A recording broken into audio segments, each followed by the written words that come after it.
നാട്ടിൽ സർക്കാർ ഒരു ബിവറേജ് ഔട്ട്ലെറ്റ് തുടങ്ങുമ്പോൾ അതിന് മുമ്പിൽ പോയി മദ്യവിരുദ്ധ സമിതി ഉണ്ടാക്കി മദ്യമേ വിഷമേ വിഷമദ്യമേ എന്ന് പറഞ്ഞു പാടി അത് പൂട്ടിക്കുന്നത് പോലെ മാറ്റിക്കുന്നത് പോലെ അത്ര എളുപ്പമല്ല ഡ്രഗ്സ് സമരം.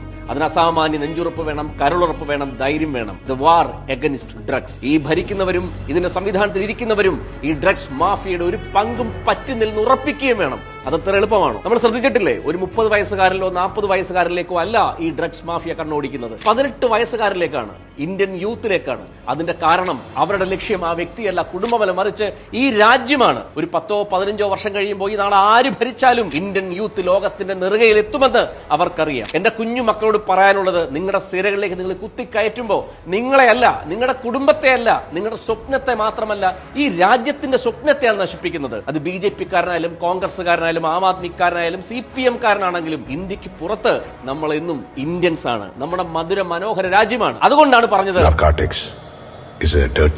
ഇപ്പോ നാട്ടിലെങ്ങും ലഹരിക്കെതിരെ ബോധവൽക്കരണ ക്ലാസുകളും പ്രതിജ്ഞകളും സമരങ്ങളും സിമ്പോസിയങ്ങളും സെമിനാറുകളുമാണ്. അതിന്റെ അപ്പുറത്തേക്ക് ഈ കുഞ്ഞുമക്കളെ ചേർത്ത് പിടിക്കുന്ന മഹനീയമായ ഒരു രത്നമുണ്ട്. പഞ്ചാബിൽ അത് ചെയ്ത് വിജയിപ്പിച്ചതാണ് മദേഴ്സ് എഗനിസ്റ്റ് ഡ്രഗ്സ്, MAD. കേരളത്തിൽ നമുക്ക് ഒരുമിച്ച് ഈ ഇനിഷ്യേറ്റീവിന് തുടക്കം കുറിക്കാം. ഞാൻ ഒരിക്കൽ കൂടി പറയുന്നു, MDMA ആണ് നമ്മുടെ കുഞ്ഞുങ്ങൾക്ക് സുപരിചിതമായ പദമെങ്കിൽ ആ പദത്തെ നമ്മൾ റീപ്ലേസ് ചെയ്യുന്നു. കേരളം ഒട്ടാകെ ക്യാമ്പയിൻ അലയടിക്കട്ടെ, മദേഴ്സ് എഗനിസ്റ്റ് ഡ്രഗ്സ്, MAD.